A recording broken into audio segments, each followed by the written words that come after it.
Here's Brody Brazil. Full disclosure, I do not take a lot of pride or joy in doing this video, the biggest busts of Major League Baseball here in 2023. Nobody likes to see struggle or failure or things collapsing right in front of you, but I think there are some clear-cut examples of teams that had huge ambitions entering this season, and as it played out, with about a month left in the regular season schedule, they have not even come close to expectations. I also want to establish this. I know people say, well, aren't you the Oakland A's guy who covers a team that's on pace to lose like 115 games? Yes, but that's a different story. What was expected of the A's out of spring training is very different than the four teams I'm about to cover here. Beginning with the Metropolitans, and it's not necessarily always about payroll and salary, but at $353 million, and to not even sniff the playoffs, extremely frustrating, especially with all the anticipation, all the buildup. Not to mention of that 353, they're also sitting on $157 million of dead money, meaning that they're paying players that are either not on their roster because they're somewhere else or they're not even playing right now. So of 353, 157, less than half, but close to half, is not even going to the current players on the roster.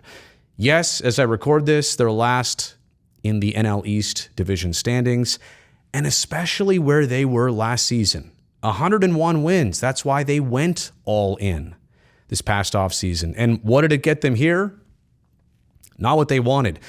There are only 3 teams in baseball history that followed a 100-win season with a losing record the next season. And that's what the Mets are right now on pace to do.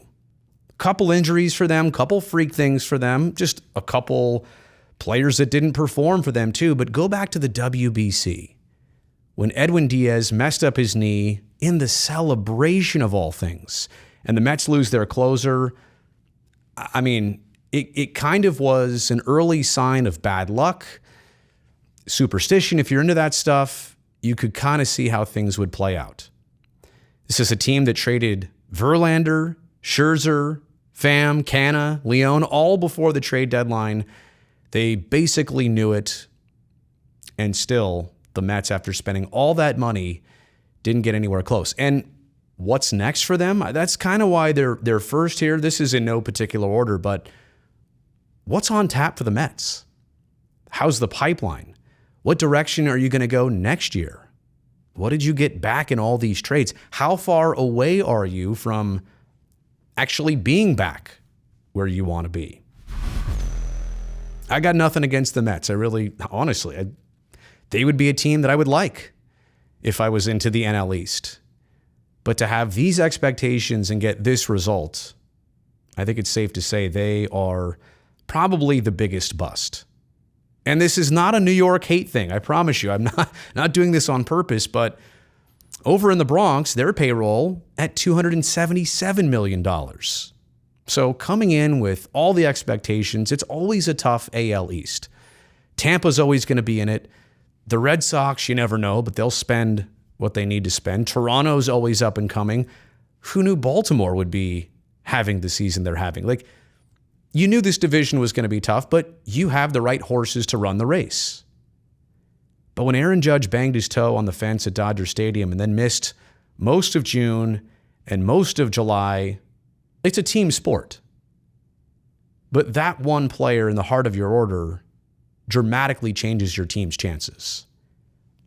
Last in the AL East standings. And again, when you look at those standings and who's on top, Baltimore and Tampa versus the 3 that are after that, it's literally inverse of what you would expect year after year. The Yankees this year, they also had their first 9-game losing streak since 1982. We're talking 40 years of never losing 9 in a row, but they did this year. And they're already talking about who's going to take the fall. Is it going to be Cashman? Is it going to be Boone? Boone's contract, by the way, runs through 2024. There's I think it's a team option for 2025. GM Brian Cashman said, "It's definitely a shock. Certainly, I don't think anybody on our side of the fence would have predicted this." And then they recently had that series with Tampa going head-to-head. The Rays beat them. There was some controversy, and the Rays basically said, "We don't even have time for you. You're in last place. We're trying to win the division over here." Dang. So really rough season for both New York teams. Have to declare both of them as a bust. Okay, let's go to the West Coast. The San Diego Padres. And personally, I hate doing this team on this video. Manager Bob Melvin, more than a decade here in Oakland. I loved everything about him, the way he operated a team. And now he's in San Diego with all the horses, all the expectations, and they just cannot put it together. And surprisingly, their payroll's up there, about $250 million. This is a team, though, that is still 12th in the National League in batting average. And I mean, they've got the bats, Machado, Tatis, Soto, Xander Bogaerts, all healthy this year. And each hitting around 250 to 260, basically 255 is kind of where they're all centered around. So surprising. Here's another stat. As I record this, and maybe the number has changed since then, hopefully for the better for them, 6-21 in one-run games. And somebody also told me as we were having a chat, they have yet to win an extra inning game this season. Like, put the runner on second for the Padres, they don't score enough runs? Hard to believe. Their longest win streak of the season, 3. Even the Oakland A's have had a 7-game win streak. They've just never put together anything sustained. And the last thing to note here, which is kind of most unfortunate, the Padres are second in National League attendance. The fans are still into it. They're showing up. They've bought in. They're believing. Or at least they were at some point. And by now, who knows what to expect? Who knows where this season is going to go in its final month for them? It doesn't look good. Doesn't look promising, certainly.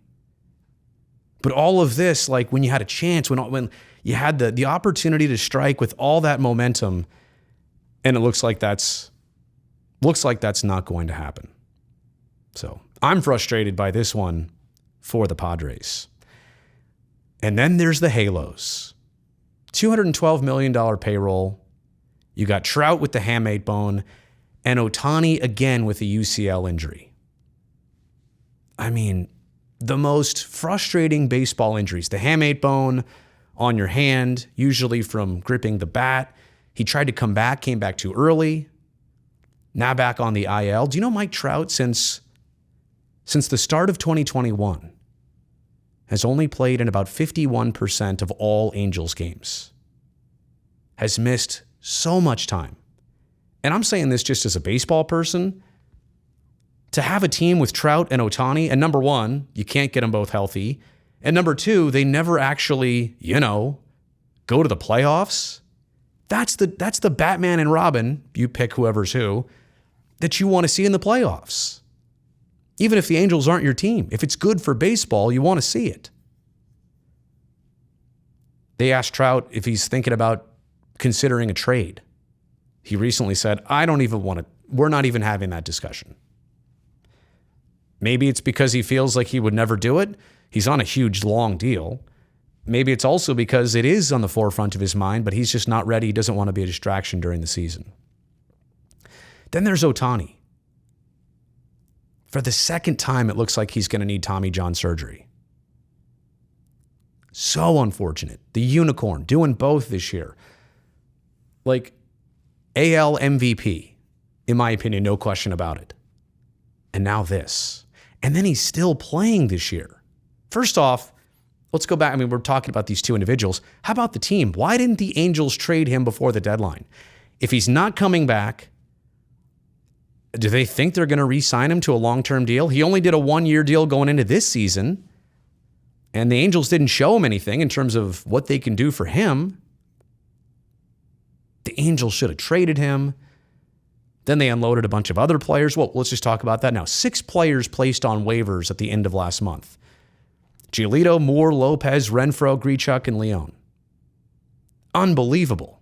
Leon was on the Mets earlier this year. That's right. You saw his name on the Mets. They traded him to the Angels. The Angels had put him on waivers. Is it time for Mike Trout to move on too? We were kind of talking about that before. Let's just do that here and now. If you're him, do you want to be in this? At least Ohtani's going to have a choice. Ohtani can get out. He can get away. What's his next deal going to look like if he's only a hitter and not a pitcher? That's bad for baseball. It's so unfortunate. Number one, that they're hurt. Number two, that Ohtani's going to need another TJ. And do you ever try and pitch on that again? Some pitchers have been successful after 2 Tommy Johns, but I don't know that it's a given. And the Angels, even in this AL West division, you got the 2 Texas teams, you got Seattle up and coming. It's always been hard for them to make the playoffs, but come on. One time in Trout's career have they made the playoffs. 2014, and they didn't even win a single game. Got swept by the Royals. We've seen this before. Trout and Ohtani, and they lose a bunch of games and they don't make the playoffs. And again, I'm an A's guy, but it's amazing and it's also frustrating to see a team with this many resources go into so many seasons and ultimately turn out with a terrible result. So, baseball's biggest busts of 2023, teams that came in with a bunch of ideas and a bunch of expectations and are ending this season pretty much in the exact opposite situation. Let me know what you think of my selection of teams in the comments section below. Thumbs up since you made it here to the end of the video. And don't forget, subscribe to the channel so I can definitely see you back here next time.